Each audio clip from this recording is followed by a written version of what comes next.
Today, I'm personally speaking. Our guest is Pulitzer Prize winning author Bob Keeler. He's written another book, and we're going to talk about it today called Sacred Soldier. Please stay with us.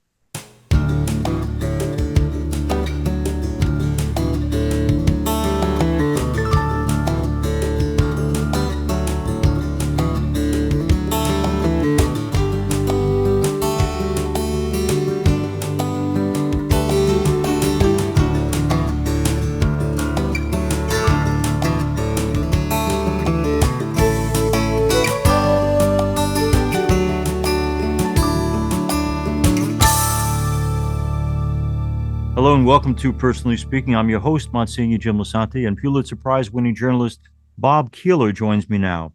Bob began working as a reporter for Long Island's Newsday in 1971, covering Suffolk County government.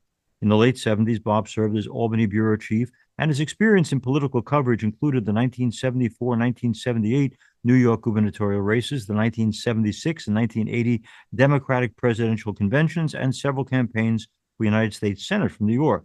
In 1993, Bob began covering the religion beat for Newsday. Among the stories that he covered were papal visits to Denver in 1993 and to New York in 1995. He also spent 18 months writing about daily life in a Catholic parish, St. Bridget's in Westbury, Long Island, New York. That series won a Pulitzer Prize for beat reporting in 1996. In March 2000, Bob served on a Newsday team covering the pilgrimage of Pope John Paul II to the Holy Land. He and his colleague Paul Moses wrote a book about that pilgrimage called Days of Intense Emotion, Praying with Pope John Paul II in the Holy Land. Bob's latest book about attitudes towards the military is called Sacred Soldier.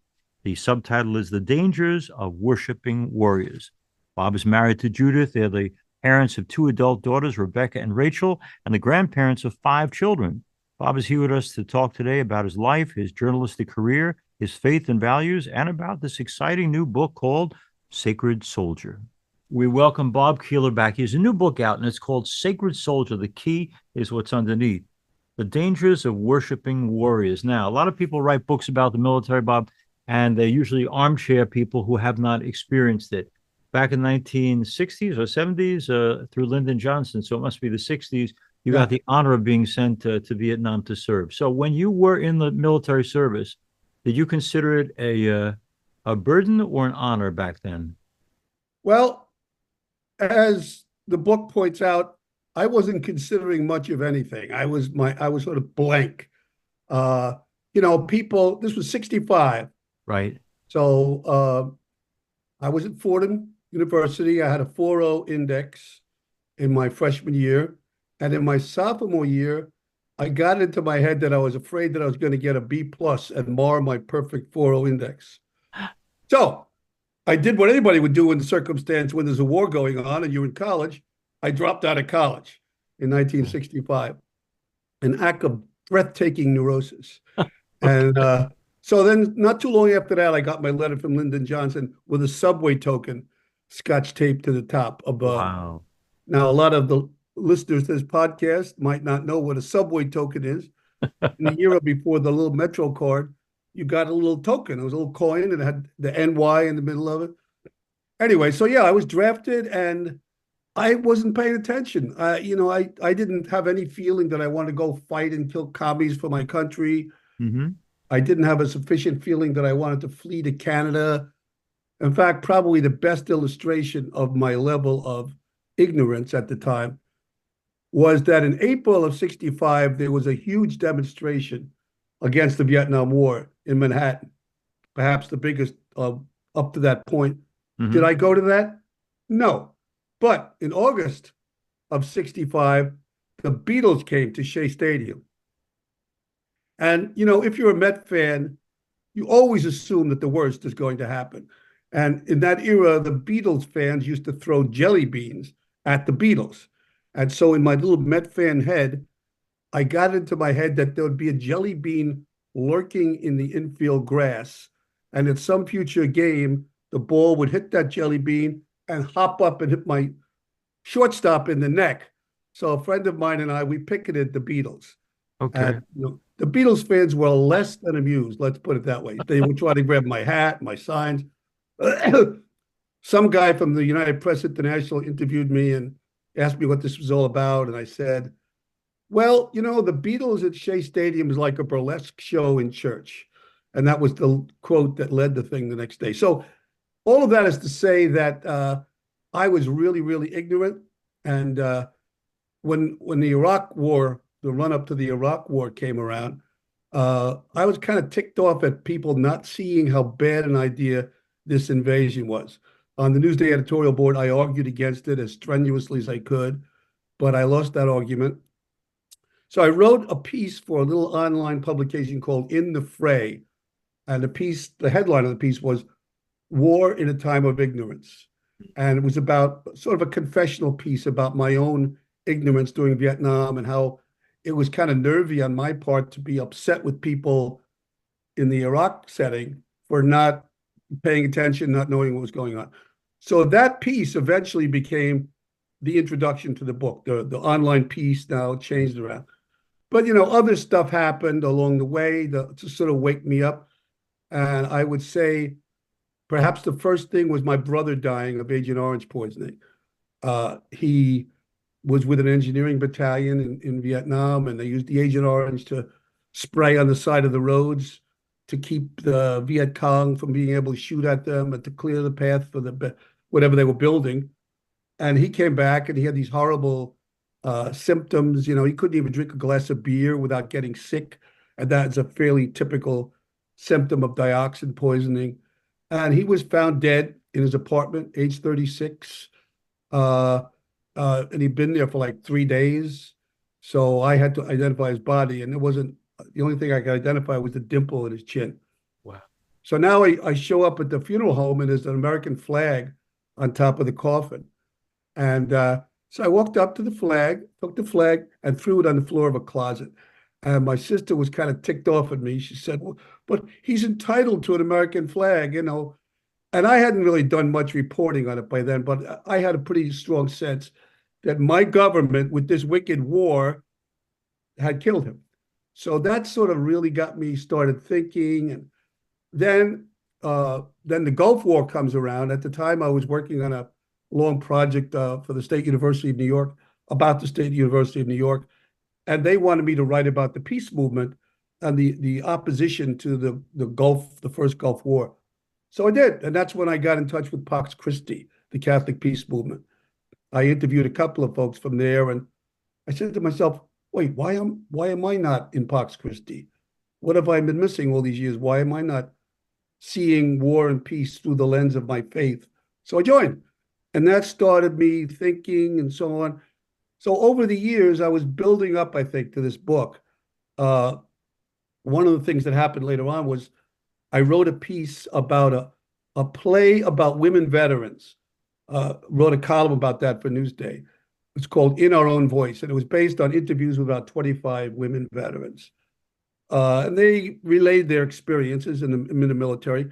As you can imagine, in a testosterone-dominated entity like the military, it wasn't easy for them. In fact, one of the things they said in the play was, don't make eye contact.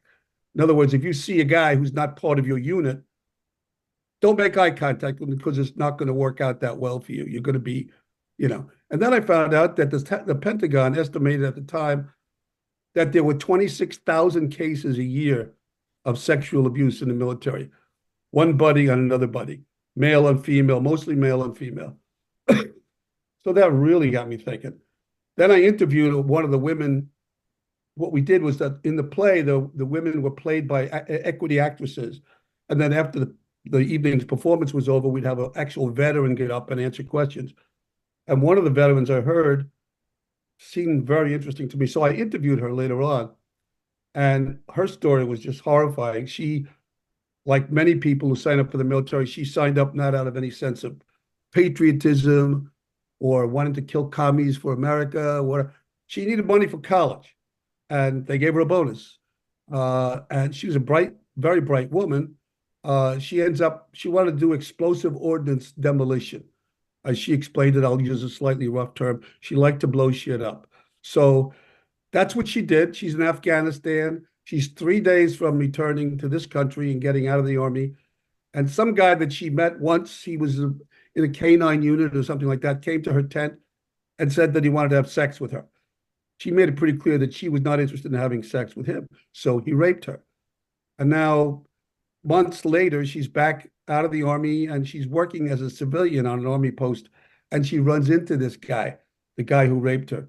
And he says to her, "Hey, we should hang out." And as you could imagine, this stimulated a little bit of a nervous breakdown practically. Her boyfriend says, let me get you in touch with a chaplain. So he brings her to a chaplain's office. To this hour, I don't know what denomination the chaplain was. I hope he wasn't Catholic. Anyway, he said to her, he said to the boyfriend, close the door. I need to talk to her alone.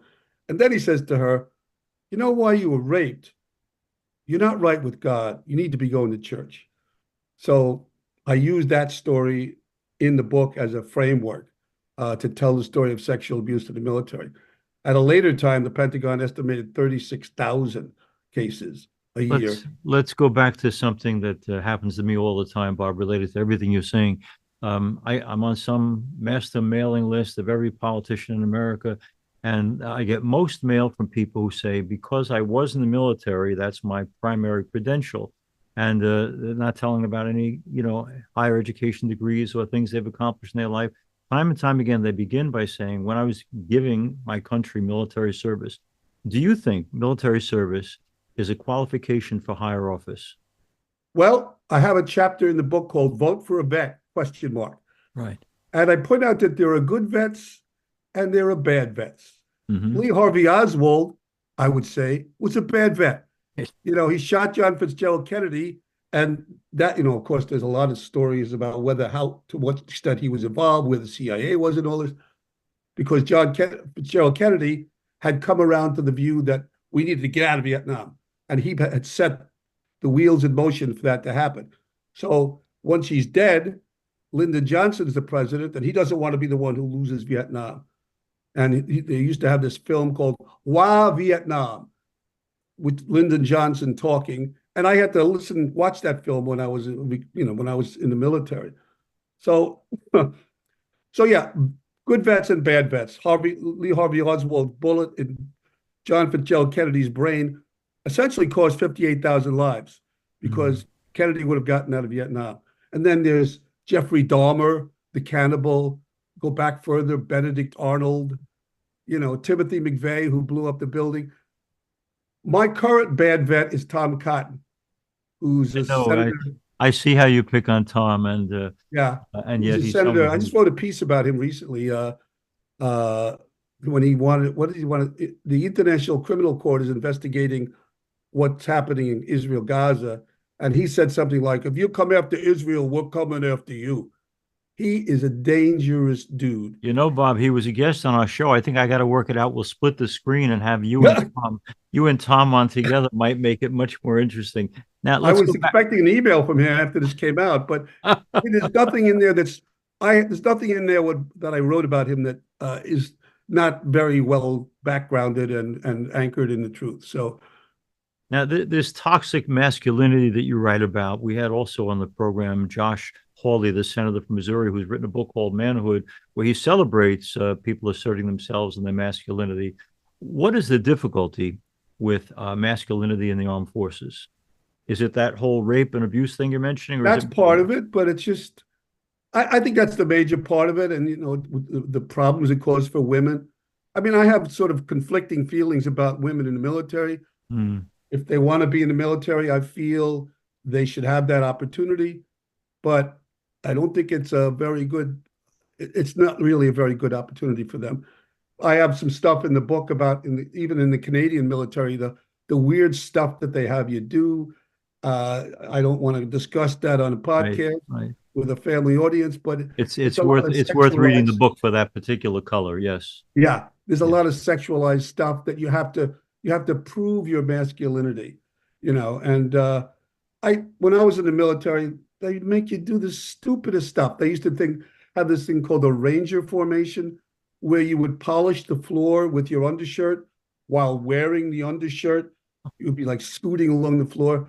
They'd make you take a shower and shave in like under a minute. So, you ended up with a lot of scratches on you. It's just a constant, because the military has to overcome a normal human resistance to wanting to killing somebody. And the way in which they overcome that is to make it a mark of your masculinity that Hmm. you're able to do that. So, and also, by the way, you mentioned military service. Yeah.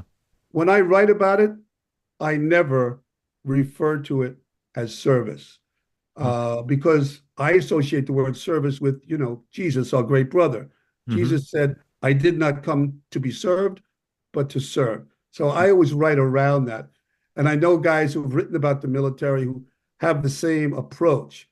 In fact, I'm going to hang on for a second. Let me see if I can find this, something I wanted to read to you. So this is a guy whose name is Mike Ferner, who was a big wig in the Veterans for Peace. And when people say to him, thank you for your service, he says to them, he hands them a little card on which is written this: please don't thank me for my, quote, service unless you own an oil company or a bank. I was in the military, not the service. Thank the person who fixes your car, teaches your kids, nurses you back to health, or organizes a union. The military solution to conflict is death and destruction. That's not service. So, I kind of like that expression of it. You don't mince your words, Bob. Just tell us what you're really feeling on these things. Now, let me get to something you say in the book that was intriguing to me. That on the one hand, people perceive that we have the strongest and most talented and most well-equipped military arms in the world, military service, pardon the expression.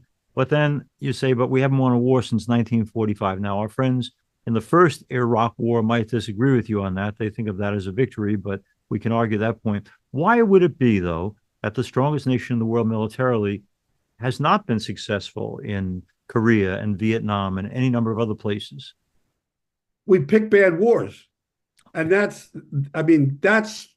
a lot of what the book is about. People may think it's anti-military, but what I'm saying in the book essentially is we owe something to people going in the military.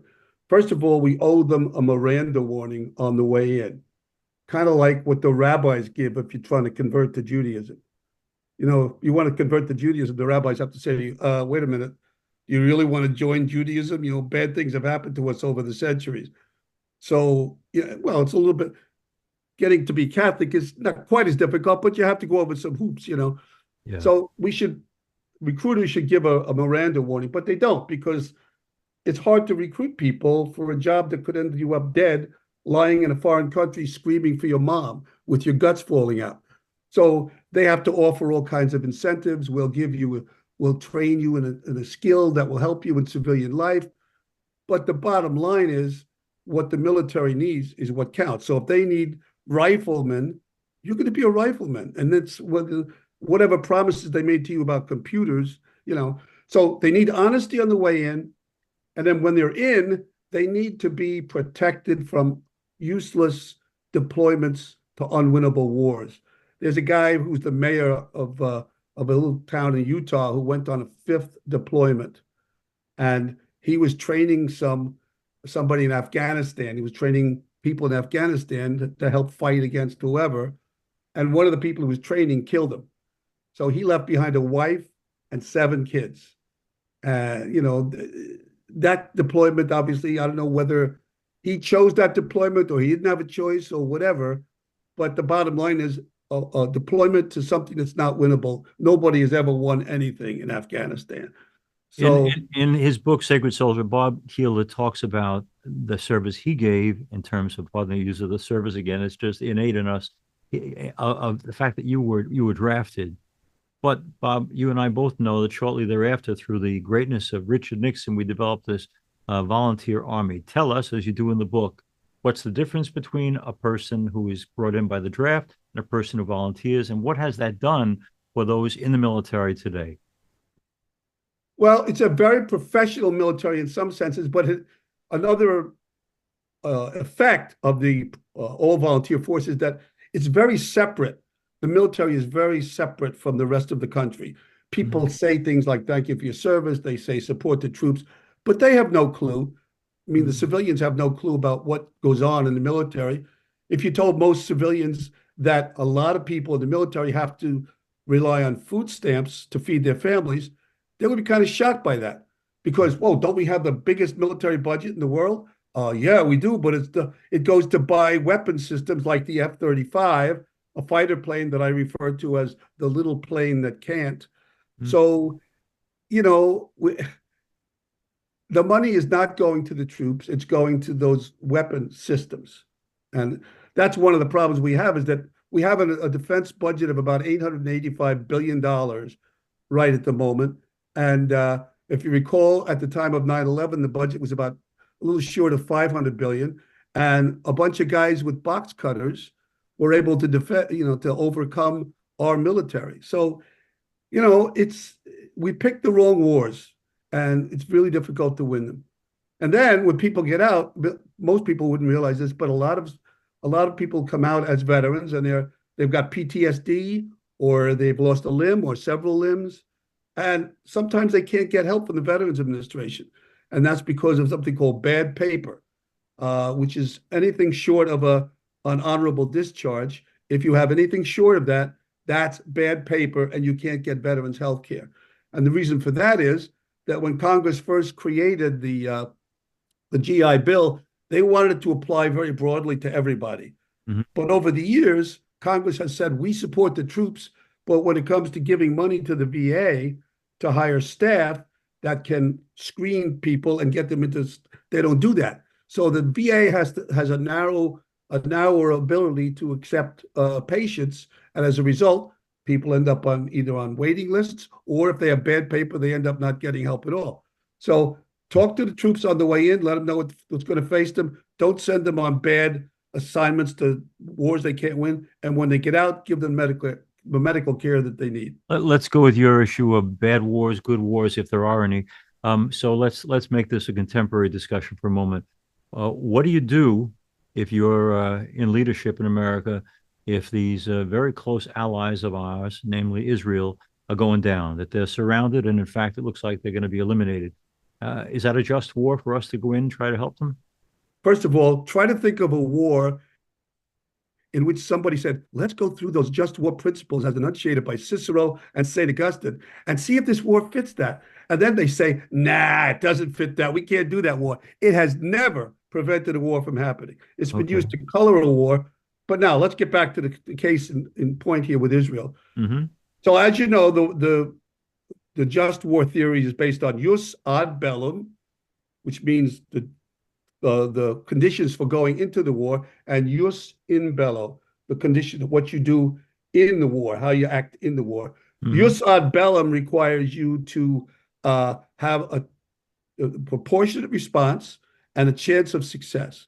Now, first of all, Israel is probably not going to worry too much about the jus ad bellum or jus in bello, because it's not something that the just war theory is not something that's really thought about, I think, in Israel.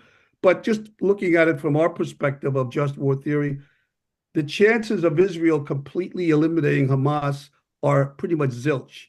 I mean, Okay. when you're fighting an enemy as implacable as that, every time you kill one of them, you are inspiring that person's kid or that person's nephew.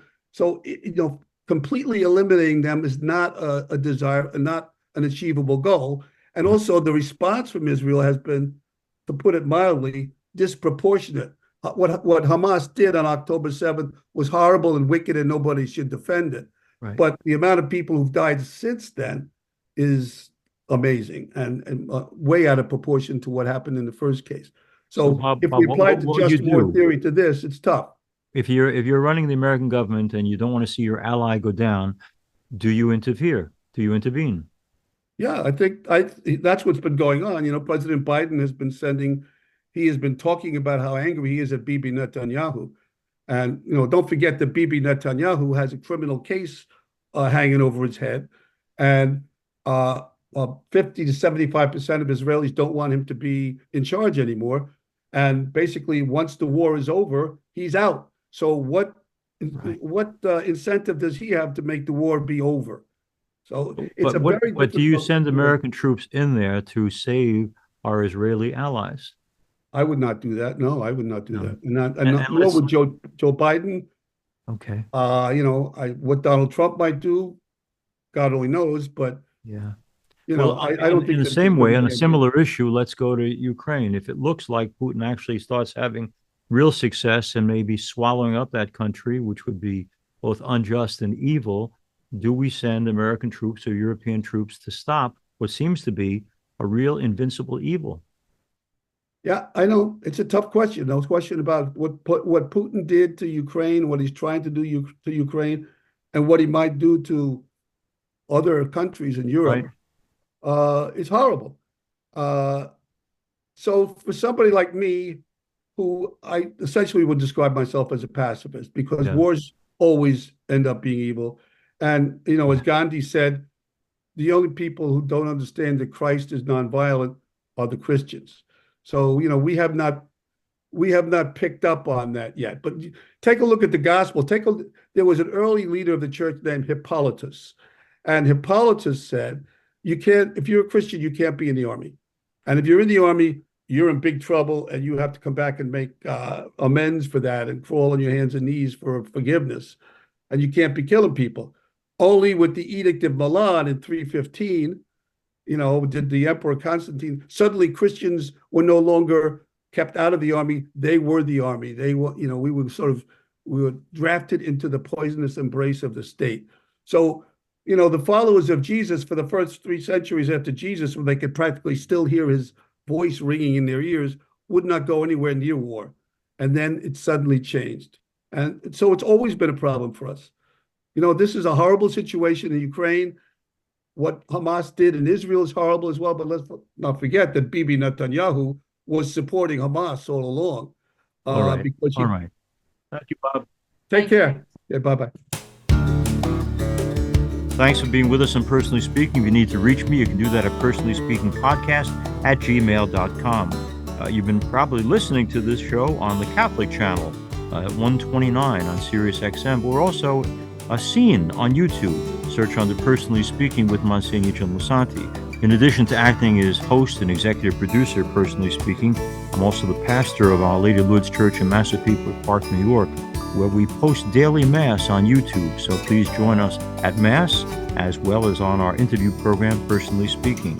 Please share and let others know about Personally Speaking. Our producer is Lisa Jandovitz. Thanks so much for joining us.